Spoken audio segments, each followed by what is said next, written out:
À travers l'espace, la lumière est la chose la plus rapide de l'univers. Elle parcourt 7 fois le tour de la Terre en 1 seconde. Parce qu'elle nous atteint depuis le fin fond de l'espace, elle nous révèle l'histoire du cosmos. On peut voir dans le passé.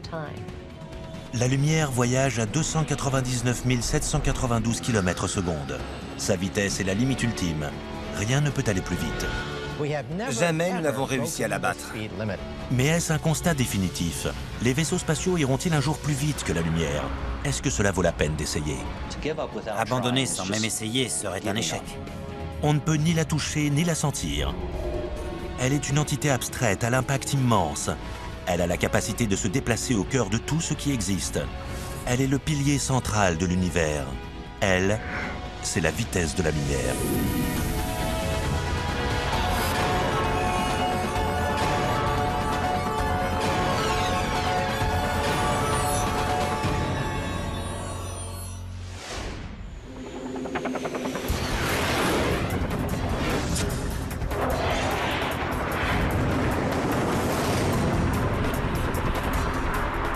Sur Terre, où l'on veut toujours aller plus vite, les personnes, les véhicules et les technologies les plus rapides semblent ramper dans un univers où la vitesse de la lumière règne en maître. Plus qu'un maître, la vitesse de la lumière est la pierre angulaire autour de laquelle est bâti notre univers. Comme on le dit dans le monde de la physique, la vitesse de la lumière n'est pas une simple découverte, c'est la loi. La vitesse de la lumière est la limite de vitesse la plus importante de l'univers tout entier. La vitesse de la lumière, soit près de 300 km/s, est tout simplement ahurissante. Si elle voyageait autour de la Terre, la lumière en ferait 7 fois le tour en 1 seconde. C'est incroyable. Cette incroyable vitesse est la première chose qui nous frappe lorsque l'on étudie le phénomène lumineux. Dire que la lumière est rapide est un doux euphémisme. Je suis toujours étonnée de pouvoir parler au téléphone avec quelqu'un de l'autre côté du pays sans avoir à subir un temps de décalage. Le signal va de mon téléphone à une antenne, puis monte vers un satellite avant de redescendre sur Terre et pourtant, cela semble instantané. La vitesse de la lumière nous paraît alors pratiquement infinie. Clifford Johnson, professeur de physique à l'Université de Californie du Sud, est un cycliste amateur. En pédalant en rond, il imagine parcourir les mêmes 300 000 km que parcourt la lumière en 1 seconde. Mais cela ne va pas être chose aisée. Pour parcourir la distance que parcourt la lumière en 1 seconde, il me faudrait pédaler pendant 22 mois à 19 km/h sans interruption.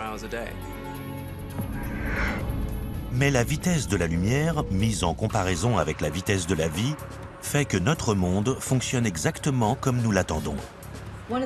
Un des avantages pour l'humanité est que grâce à la vitesse de la lumière, ce que l'on perçoit est effectivement ce qui se passe en temps réel.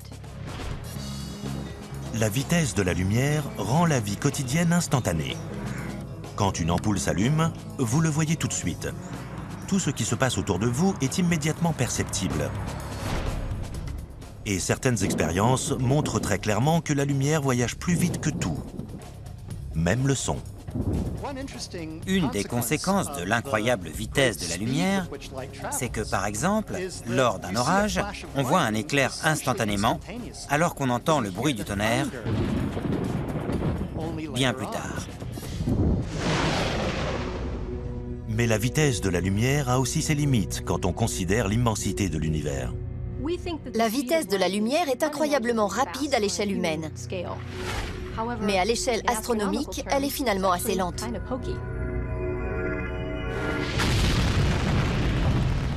Ironiquement, lorsque la navette Apollo s'est envolée dans l'espace à 37 000 km/h, la vitesse de la lumière nous a semblé lente quand on a voulu communiquer avec les astronautes à 384 400 km de là, sur la surface de la Lune.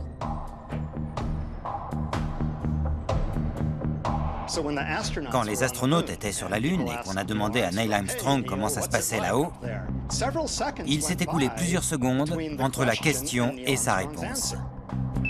Ici Houston, vous nous recevez, à vous? 5 sur 5, Houston. 5 sur 5. Reçu, Buzz. Ces quelques secondes de silence ne sont pas dues à un temps de réflexion de la part d'Armstrong. En réalité, il a fallu 1 seconde 3 au signal voyageant à la vitesse de la lumière pour atteindre la Lune depuis la Terre. Puis, il a fallu à nouveau 1 seconde 3 pour que la réponse parvienne au centre de contrôle, ce qui fait 2 secondes 6 de décalage. D'accord. Si le signal met 1 seconde et 3 dixièmes à atteindre la Lune depuis la Terre, ce n'est rien en comparaison du temps nécessaire pour atteindre les autres corps célestes. La lumière du Soleil, par exemple, met plus de 8 minutes à atteindre la Terre. Si le Soleil devait s'éteindre maintenant, s'il devait soudainement disparaître, il nous faudrait 8 minutes avant de ressentir la moindre onde de choc et de voir les effets dus à sa disparition. Les limites de la vitesse de la lumière transforment aussi les communications avec les sondes spatiales en défi de tous les instants. Il faut 44 minutes au signal pour atteindre les robots à la surface de Mars et revenir sur Terre. Il faut environ 3 heures pour atteindre Cassini sur Saturne et plus de 29 heures pour atteindre Voyager 1, la sonde la plus éloignée de nous qui se dirige maintenant en dehors de notre système solaire. Pourtant, ces distances sont encore insignifiantes à l'échelle cosmique. Nous pouvons presque appréhender les 15 milliards de kilomètres qui nous séparent de Voyager 1. Mais ensuite, l'étoile la plus proche est une naine rouge, connue sous le nom de Proxima du Centaure, et elle se trouve à plus de 39 milliards de kilomètres de nous, soit 39 suivi de 9 zéros. On me demande souvent comment, en tant qu'astronome, j'arrive à comprendre ces immenses distances, ces énormes nombres. La réponse est que je n'y arrive pas. Le cerveau humain ne peut pas réellement appréhender des nombres aussi grands. Il m'arrive parfois d'écrire le nombre de zéros contenu dans le kilométrage d'ici à une galaxie, juste pour voir à quel point le nombre obtenu est énorme. En tant qu'astronome, on pourrait passer nos journées à écrire des zéros si nous n'avions pas trouvé une autre unité plus pratique à utiliser, comme l'année-lumière. 9461 milliards de kilomètres. C'est la distance que la lumière parcourt en une année. Utiliser les années-lumière pour décrire une distance ouvre les portes d'une autre caractéristique de la vitesse de la lumière. Sirius, l'étoile la plus brillante du ciel, se trouve à 8,6 années-lumière de nous. Cela signifie que nous ne la voyons pas telle qu'elle est actuellement, mais telle qu'elle était il y a 8,6 années. Nous voyons l'étoile Vega comme elle était il y a 25 ans, et la supergéante rouge Bételgeuse comme elle était il y a 500 ans. C'est un superbe cadeau de la nature. Cela nous permet de voyager dans le temps. On peut voir dans le passé. Plus on regarde de loin en distance, plus on remonte loin dans le passé. Nous n'aurions aucune idée de notre passé cosmique si la lumière voyageait instantanément. Laura Dunley est conservatrice à l'Observatoire de Griffith à Los Angeles. En utilisant la capacité de la lumière à nous faire voyager dans le passé, elle a pu retracer, dans un album photo, l'histoire de l'univers, depuis sa création il y a 13 milliards d'années, jusqu'à nos jours. Je crée un album de photos de famille des galaxies. Il y a là toutes les galaxies qu'on peut voir avec nos télescopes, aussi loin qu'ils nous le permettent. Chaque photo de cet album montre ainsi une partie de l'univers tel qu'il était dans un passé équivalent à sa distance en années-lumière. Voici la nébuleuse du Crabe, il y a 6500 ans. Le centre galactique de la Voie lactée, il y a 26 000 ans.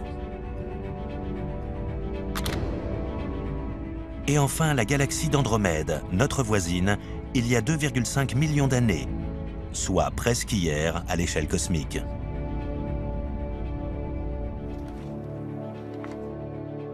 J'adore cet amas d'étoiles. L'album se compose à 90% de galaxies classiques. Classiques, certes, mais incroyablement diverses. Ces deux-là entrent en collision.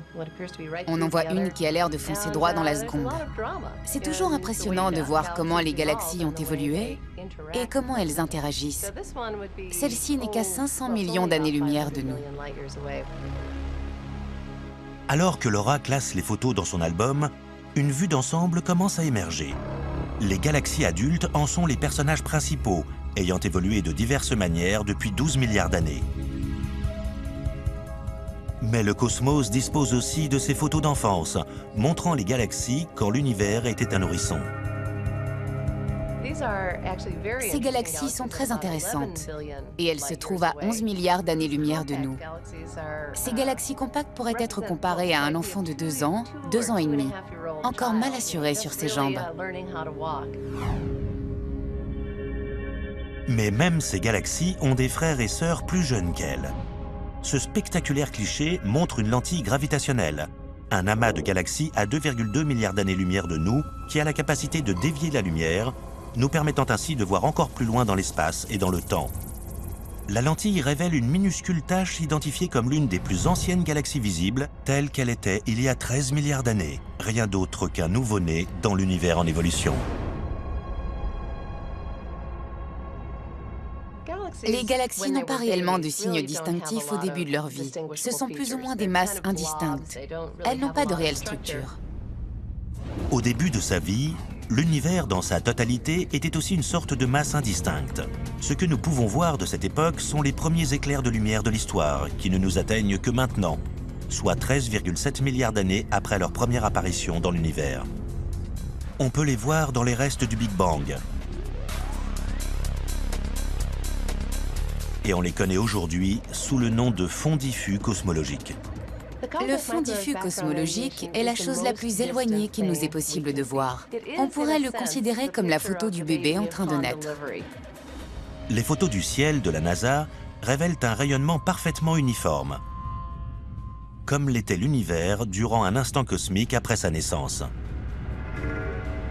Mais là, notre champ de vision s'arrête soudain. Ce que nous pouvons voir de l'univers n'est pas limité par la taille ou par la puissance de nos instruments, mais par la limite de la vitesse de la lumière elle-même. Comment la chose la plus rapide de l'univers peut-elle nous rendre aveugles à l'infinité de l'espace ?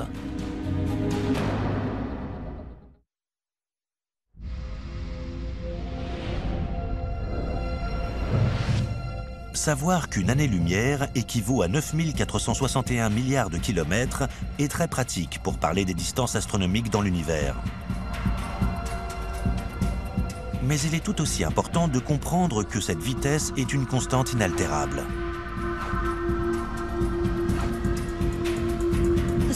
La vitesse de la lumière est si constante que c'est l'univers qui s'adapte à elle. Rien ne va jamais à une autre vitesse. La vitesse de la lumière est vraiment l'outil de mesure pour tout l'univers.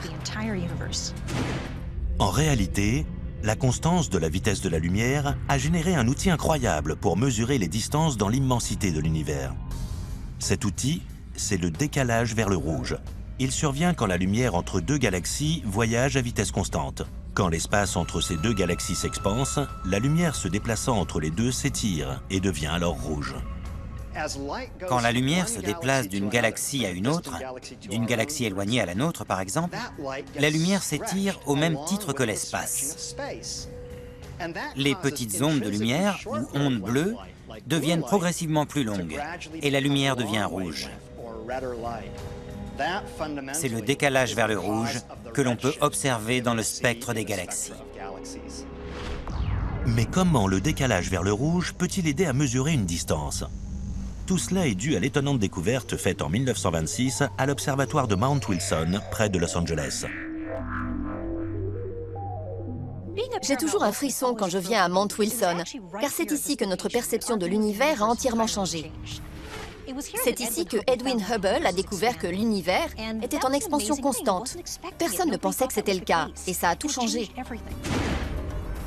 En voyant partout des décalages vers le rouge, Hubble a découvert que les galaxies de l'univers s'éloignaient les unes des autres, phénomène que l'on sait maintenant dû à l'expansion de l'univers. Vu depuis la Terre, on ne peut pas percevoir que les galaxies s'éloignent, mais on sait maintenant que c'est le cas car leur lumière tend vers le rouge. Une galaxie s'éloignant lentement aura un faible décalage vers le rouge, quand une galaxie se déplaçant plus rapidement aura un décalage vers le rouge plus important. Mais Hubble a aussi découvert que ces galaxies se déplaçant plus rapidement étaient aussi plus éloignées. Ainsi, plus important est le décalage vers le rouge, plus éloignée est la galaxie. Constatant la vitesse à laquelle l'univers s'expand, En remontant dans le temps, les cosmologistes ont pu estimer l'âge de l'univers. Si on le combine à la vitesse de la lumière, on se retrouve face à une véritable question existentielle. L'univers est tellement vaste que le temps de propagation de la lumière devient très important pour nous. On estime que l'univers est né il y a 13,5 milliards d'années. Cela veut dire que dans n'importe quelle direction, on ne peut pas voir plus loin que 13,5 milliards d'années-lumière. La lumière n'a pas eu le temps de parcourir plus de distance que ça. C'est ce qu'on appelle l'horizon cosmologique, une sphère de 13,5 milliards d'années-lumière contenant tout ce qui nous est visible. Et c'est justement là que se trouve notre question existentielle. L'espace s'arrête-t-il là? Nous n'avons aucune raison de croire que l'espace se résume à ce que nous pouvons en voir. Il pourrait bien être beaucoup plus grand que ça. C'est simplement que la vitesse de la lumière ne nous permet pas d'en voir plus. Réfléchissez donc à cette idée. Les astronomes d'une galaxie à la limite de notre horizon ne peuvent pas voir les galaxies se trouvant de l'autre côté de notre horizon. Mais ils peuvent voir des galaxies se trouvant à 13,5 milliards d'années-lumière de l'autre côté. Tout comme les astronomes se trouvant à l'extrémité de leur horizon, et ainsi de suite, peut-être jusqu'à l'infini. Mais les astronomes sur Terre restent limités par la vitesse de la lumière.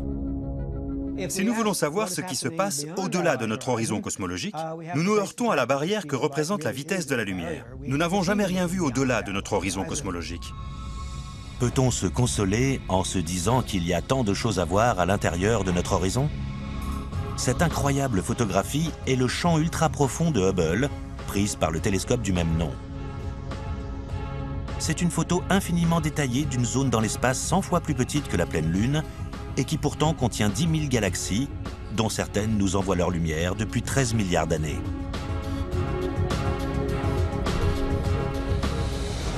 Au-delà se trouve le fond diffus cosmologique, datant seulement de 400 000 ans après le Big Bang.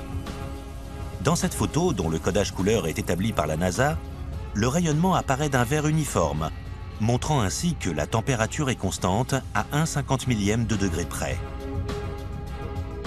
Rien d'autre au monde ne s'approche d'une telle uniformité. Cependant, les astronomes estiment que l'univers devrait vraiment être plus différent. Par définition, l'univers devrait être inégal.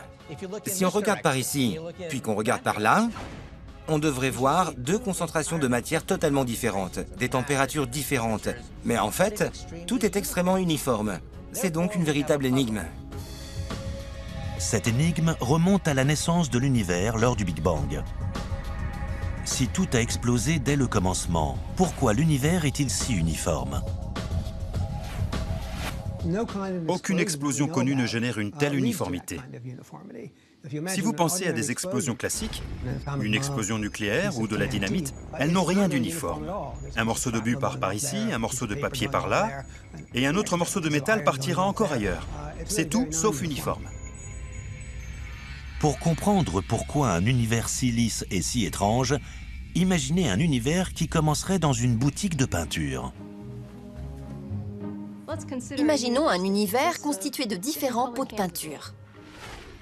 Dans notre hypothétique univers de peinture, nous avons un pot de peinture jaune et un pot de peinture bleu. Au moment du Big Bang, les deux pots de peinture commencent à s'étendre en s'éloignant l'un de l'autre. Ainsi, dans notre univers de peinture, un côté serait jaune et un autre bleu. Mais comme nous l'avons vu, le cosmos est vert, que ce soit dans la vraie vie ou dans notre univers de peinture.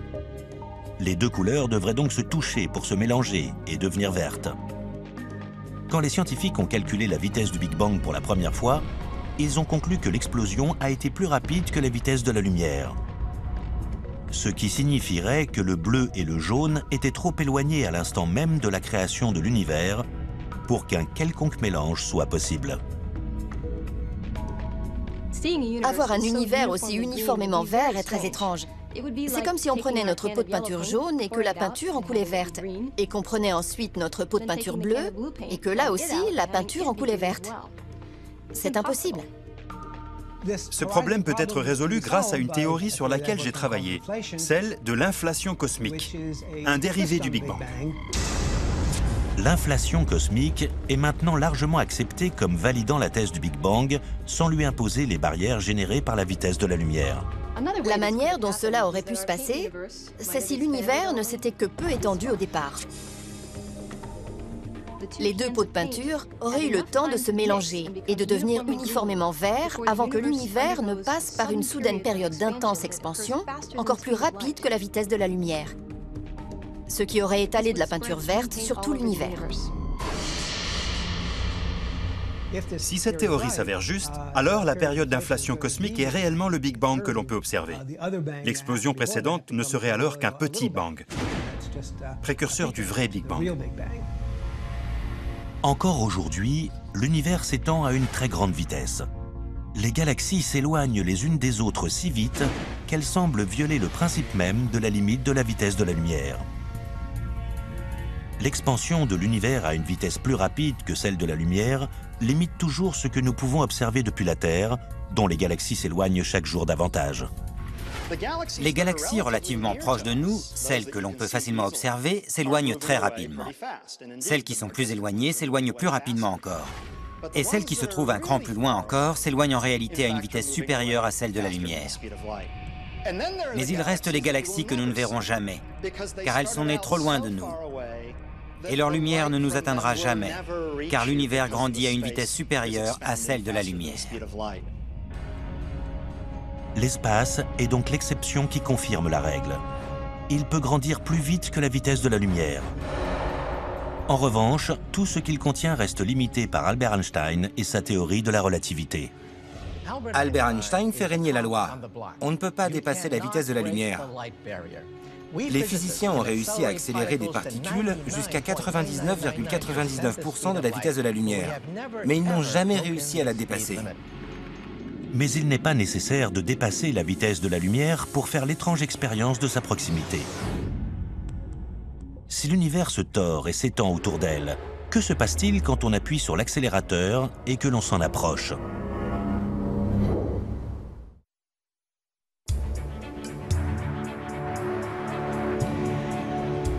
Pour la majorité d'entre nous, la lumière semble simple et facile.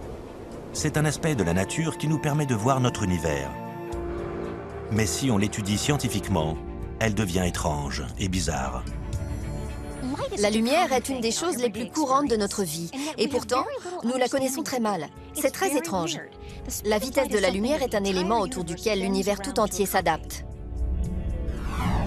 On peut commencer par essayer de comprendre pourquoi l'univers s'adapte autour de la vitesse de la lumière en rejoignant le physicien Clifford Johnson sur sa piste de cyclisme, où une balle de tennis entrera en compétition avec un ray de lumière. Si je lance un objet ordinaire comme une balle de tennis, je peux la jeter à une vitesse donnée et elle parcourra une certaine distance. Voici le chemin parcouru par la balle de tennis quand Johnson la lance en se tenant debout et immobile. Elle atterrit environ au milieu de la piste. Il va ensuite la lancer de nouveau depuis son vélo en mouvement et le résultat en sera différent. Si je lance la balle de tennis à la même vitesse, tout en conduisant mon vélo, elle ira plus vite, car elle cumulera sa vitesse à celle du vélo. Elle ira donc plus loin. En comparant les deux lancers, la différence est évidente. La balle va plus vite et plus loin quand on la lance depuis le vélo en mouvement, ce qui est parfaitement logique. Maintenant, soumettons la lumière à la même expérience en utilisant la lampe du vélo à la place de la balle de tennis. Si je ne bouge pas et que j'allume la lampe de mon vélo, le ray de lumière se déplace à la vitesse de la lumière et rien d'autre que la vitesse de la lumière. Imaginons que le mouvement du ray de lumière soit assez lent pour que nous puissions le voir. Marquons sa position un bref instant plus tard. Ensuite, Johnson allume la lampe tout en conduisant le vélo. Et là, l'inattendu se produit. Durant le même laps de temps, la lumière parcourt exactement la même distance que précédemment. Contrairement à la balle de tennis, on ne peut pas ajouter la vitesse du vélo à la vitesse de la lumière. La vitesse de la lumière reste la vitesse de la lumière. Les deux rayons lumineux parcourent la même distance, car la vitesse de la lumière est constante et indépendante du déplacement de la source lumineuse. Cela peut paraître illogique, mais c'est un fait scientifique. N'importe quel rayon de lumière dans l'univers voyage à la même vitesse qu'un autre dans un espace vide. Peu importe la vitesse à laquelle l'étoile, la comète ou la galaxie qu'il émet se déplace. Après la découverte de ce fait à la fin du 19e siècle, Albert Einstein développa sa théorie de la relativité avec la constance de la vitesse de la lumière comme noyau central. Comprendre la vitesse de la lumière nous a permis de comprendre la nature de l'espace et du temps tels que nous les connaissons maintenant. Nous ne vivons pas dans un univers rigide où les distances sont fixes et où les aiguilles des horloges se déplacent de manière régulière. Nous vivons dans un monde flexible et étirable, le monde d'Einstein, un monde où l'espace et le temps sont relatifs. Dans la vie de tous les jours, l'univers ne nous apparaît pas étirable, car comparé à la vitesse de la lumière, nous nous déplaçons extrêmement lentement. Mais si on augmente notre vélocité, les choses sont soudain différentes. Alors qu'on s'approche de la vitesse de la lumière, toutes sortes de surprenantes et merveilleuses altérations des choses surviennent. Il est impressionnant de constater à quel point il est vrai de dire que l'univers se déforme pour que la vitesse de la lumière reste constante. Au fur et à mesure que je m'approcherai de la vitesse de la lumière, mon temps semblerait ralentir pour un observateur qui me regarderait passer. C'est incroyable. Quand Clifford Johnson pédale sur la piste, il devrait aller environ 56 millions de fois plus vite que ses 18 km/h pour s'approcher de la vitesse de la lumière. Mais imaginons que cela soit possible. Imaginez que je conduis mon vélo à la vitesse de la lumière, sans vous soucier du fait que c'est impossible. Imaginez-le simplement. Le temps autour de moi va ralentir par rapport à celui du caméraman qui me filme. Si je pédale pendant un moment, je vais vieillir beaucoup plus lentement que l'homme resté immobile. Et quand je reviendrai de mon voyage, le caméraman sera beaucoup plus vieux que lorsque j'ai commencé à pédaler. Si cela ressemble plus à de la magie qu'à de la science, voici une preuve dans notre vie de tous les jours. Un bon exemple de la théorie de la relativité d'Einstein et du fait que les horloges qui se déplacent relativement à nous sont plus lentes que notre horloge qui ne bouge pas est le système du GPS. Le guidage par satellite vous permet de conduire votre voiture sans vous perdre. Tournez à droite. Le système GPS est constitué d'un réseau de 24 satellites qui orbitent autour de la Terre à 20 000 km d'altitude. L'appareil dans votre voiture reçoit constamment des signaux d'au moins 4 de ces satellites et compare leur vitesse de déplacement à la vitesse de la lumière afin de calculer votre position au sol de manière exacte. Dans 250 mètres, tournez à droite. Le tout dépend d'horloges hyper précises. Quand les ingénieurs ont mis ce système au point, ils savaient que les satellites se déplaceraient à environ 10 000 km/h et que cette vitesse était suffisante pour faire ralentir les horloges de quelques fractions de seconde. Ainsi, ils ont entré toutes les différences relatives de temps dans le système pour lui donner cette impressionnante précision. Si les horloges des satellites ne donnent pas la même heure que les horloges sur Terre et qu'on ne le prend pas en compte, la position estimée de votre voiture sera faussée. Dans 150 mètres, vous êtes arrivé. La distorsion du temps n'est qu'un des étranges effets du voyage à la vitesse de la lumière. Sur sa piste de cyclisme, Clifford Johnson continue de repousser ses limites alors que l'espace commence à lui faire subir, à lui ainsi qu'à son vélo, de drôles de choses. Imaginez que je suis de nouveau sur mon vélo et que je me déplace quasiment à la vitesse de la lumière. En m'observant, on peut voir que la longueur de mon vélo diminue dans la direction où je vais. Mon vélo devient plus petit. Cet effet s'appelle la contraction des longueurs. Et tout comme la dilatation du temps, il peut être observé par une personne qui en regarde une autre se déplacer à une vitesse approchant celle de la lumière. Mais le professeur Johnson peut lui aussi observer les étranges effets de la vitesse de la lumière. Alors que son allure se rapproche de celle de la lumière, sa vision du monde change du tout au tout. Voilà ce que je vois devant moi alors que je me déplace presque à la vitesse de la lumière. Les formes sont tordues par rapport à d'habitude. Tout se transforme en une sorte de tunnel et les couleurs se confondent de plusieurs façons. Le changement des couleurs est dû à l'effet Doppler et la déformation des formes à un phénomène appelé aberration de la lumière. Cette distorsion est assez similaire à celle que vous voyez lorsque vous conduisez votre voiture durant un orage. Si vous êtes à l'arrêt, vous voyez la pluie tomber tout droit au sol. Lorsque vous roulez, la pluie semble tomber de biais vers vous à cause du mouvement de votre déplacement. C'est cette impression de distorsion que vous ressentez vis-à-vis des objets en face de vous quand vous vous déplacez presque à la vitesse de la lumière. En réalité, il n'est pas nécessaire de se déplacer à la vitesse de la lumière pour ressentir les distorsions générées par les déplacements dans le temps et l'espace. Elles sont avec nous à chaque instant de la journée. Toutes les distorsions qui résultent de la vitesse de la lumière arrivent tous les jours, toute notre vie. Mais les effets sont si infimes qu'on ne peut pas les percevoir. La vitesse de la lumière a d'autres particularités que nous pouvons parfaitement percevoir dans notre monde très lent. La vitesse de la lumière n'est constante que dans le vide de l'espace. Quand elle se déplace à travers du verre ou un liquide, la lumière ralentit considérablement. Si ce n'était pas le cas, des choses telles qu'un télescope ou même un œil humain ne pourraient pas fonctionner. Mais que se passerait-il si la vitesse de la lumière diminuait encore plus, si elle était égale à 0?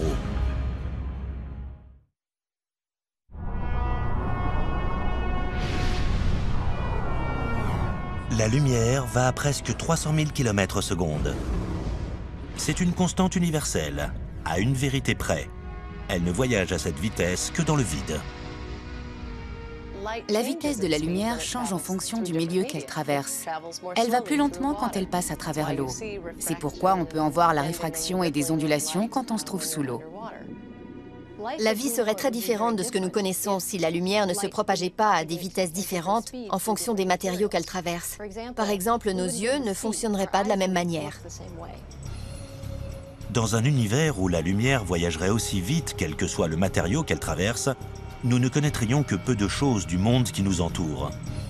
Nous ne percevrions que de vagues formes sombres ou lumineuses, car nos yeux dépendent de lentilles biologiques pour pouvoir imprimer les images sur nos rétines. À l'instar des lentilles faites de verre, elles fonctionnent car la lumière ralentit alors qu'elle les traverse. Pourquoi cela? Parce que la lumière est absorbée par les atomes constituant le verre. Et ceux-ci la réémettent plus tard. Il y a un délai. La lumière rencontre un atome, l'atome vibre et ensuite seulement renvoie la lumière. Ce temps de latence permet à la lumière d'être déviée lorsqu'elle rencontre du verre taillé en forme de lentille. Et si elle change de direction exactement comme il faut, la lumière peut être dirigée, collectée et amplifiée. Pour les astronomes qui étudient l'univers, rien ne saurait être plus important. Heureusement que la lumière ralentit quand elle traverse du verre. C'est grâce à cela que les télescopes existent. Les télescopes fonctionnent car la lumière est déviée lorsqu'elle traverse le verre. Et on peut ainsi concentrer une grande quantité de lumière sur un point donné. Ce qui nous permet d'observer les merveilles de l'univers. La lumière traverse le verre à environ 200 000 km/s, soit aux 2/3 de sa vitesse dans le vide. Mais certains scientifiques tentent d'utiliser la lumière à des vitesses encore bien plus réduites. Et ici, on retrouve le laser. On va le mettre en marche. Dans son laboratoire à l'université de Harvard, le docteur Lin Ho a réduit la vitesse de la lumière à l'extrême, la ramenant à quasiment 0. La vitesse de la lumière est incroyablement élevée. Rien ne va plus vite que ces 300 000 km/s. On s'est donc dit qu'on devait essayer d'en faire quelque chose. Le détecteur est juste là. Lin Ho et son équipe conduisent leurs expériences dans un laboratoire complexe, rempli de lasers, de miroirs, de prismes et autres équipements exotiques. C'est une branche de la physique où peu de gens se sont risqués. Si on peut réussir à diminuer la vitesse de la lumière de façon aussi radicale, la ramener à la vitesse d'une bicyclette, alors on pourra explorer des régions que personne n'a encore pu explorer.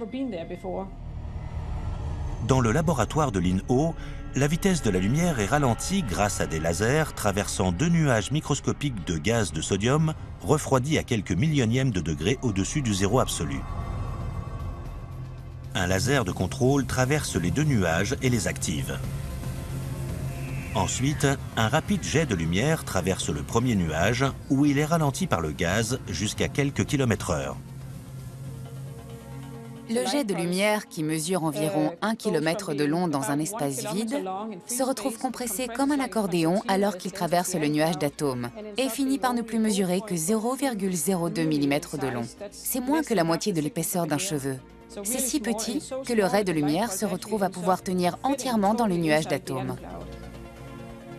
O a déclaré que l'empreinte atomique de la lumière dans le nuage de sodium était une copie parfaite du jet de lumière originel.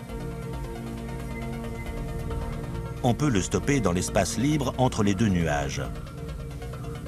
Alors qu'il traverse le second nuage, une nouvelle impulsion du laser lui redonne sa taille, sa forme et sa vitesse originelle de près de 300 000 km/s. D'une certaine façon, il est possible de comparer cette expérience avec les téléporteurs de science-fiction qui envoient des gens et des objets dans l'espace. Ce qu'on fait dans cette expérience, c'est arrêter et annihiler une pulsation lumineuse dans une partie de l'espace avant de la ranimer dans une autre partie de l'espace et de lui laisser reprendre sa course. La lumière pouvant transporter des informations, cette technologie hyper avancée ouvre la voie vers des ordinateurs utilisant la lumière et non plus des fils et des puces électroniques. Les informations transportées par la lumière seraient lues plus rapidement, seraient plus condensées et plus sûres que tout ce qui existe de nos jours. Mais le plus grand rêve des scientifiques se trouve à l'autre bout du spectre de la vitesse de la lumière. Nous sommes toujours acculés au mur qu'elle représente, Albert Einstein ayant établi qu'il était impossible d'aller plus vite. Pourtant, l'histoire est pleine de choses réputées impossibles et qui ont finalement été réalisées. Serons-nous un jour capables d'atteindre les étoiles dans des vaisseaux qui vont plus vite que la lumière? Et si oui, quand?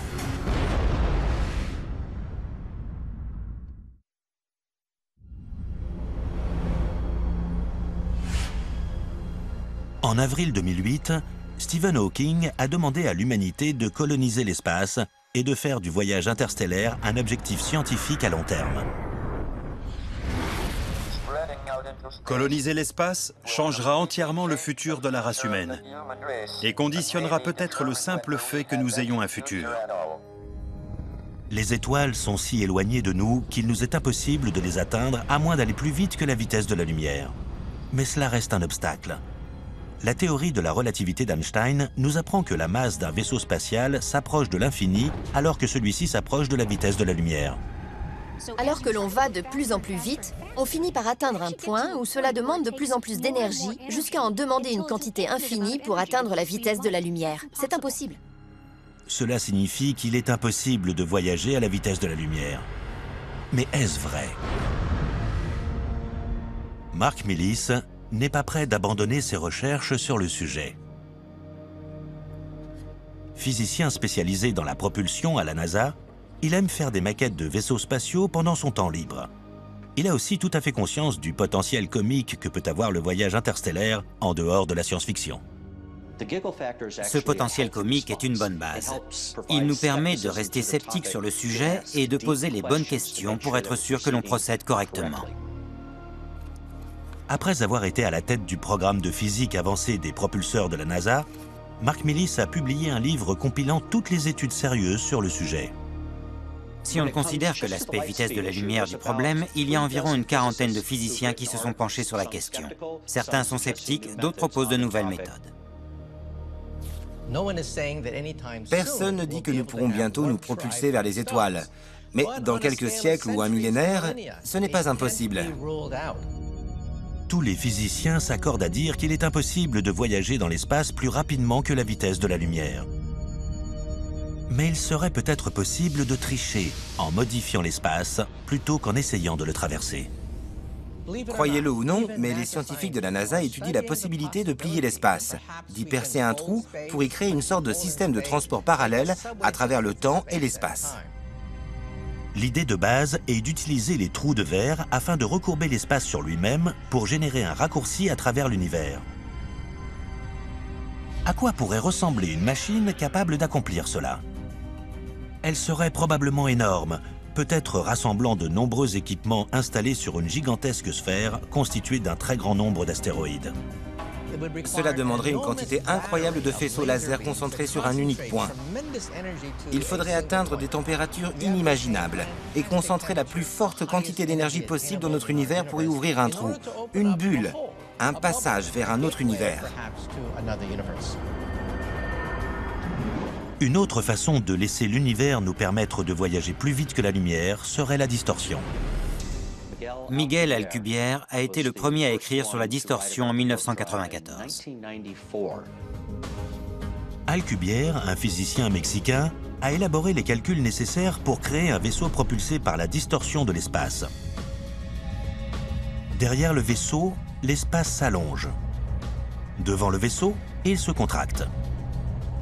Entre les deux, le vaisseau surfe. Et l'espace autour de lui le pousse plus vite que la vitesse de la lumière. Un moteur à distorsion réussi, si tant est que ce soit possible, est encore à des siècles de nous. Mais en Suisse, les physiciens du Grand Collisionneur de Hadron sont peut-être sur la voie. Le Grand Collisionneur de Hadron est un accélérateur de particules. Il peut réussir à générer une énergie assez importante pour distordre l'espace et le temps. En laboratoire, on essaye de distordre l'espace, ce qui est un premier pas vers un moteur à distorsion. Avec la physique telle que nous la connaissons aujourd'hui, il est impossible d'envisager voyager plus vite que la lumière dans un futur proche. Mais cela ne veut pas dire qu'il ne faut pas essayer. Même si voyager plus vite que la vitesse de la lumière s'avère impossible, abandonner sans même essayer serait un échec. En parallèle de ses recherches à la NASA, Mark Millis a créé la fondation TOZERO pour encourager la recherche sur les voyages interstellaires. Et même si peu de scientifiques s'y consacrent, beaucoup s'accordent à dire que la question vaut la peine d'être étudiée. Comprendre notre univers est un de nos besoins de base en tant qu'espèce intelligente. Alors, devrions-nous faire des recherches pour découvrir une technologie qui nous permettrait de battre la vitesse de la lumière? Absolument. On ignore où cela pourrait nous mener. Même si on ne trouve jamais un moyen de voyager plus vite que la lumière, on pourrait faire un tas d'autres découvertes utiles. Et si la science finit par prouver que la vitesse de la lumière est imbattable et que le voyage interstellaire est impossible? Cela créerait de nouvelles perspectives pour notre planète Terre, nous forçant à utiliser nos technologies pour en prendre soin, alors que nous resterons à jamais les passagers de cet unique vaisseau à travers l'univers.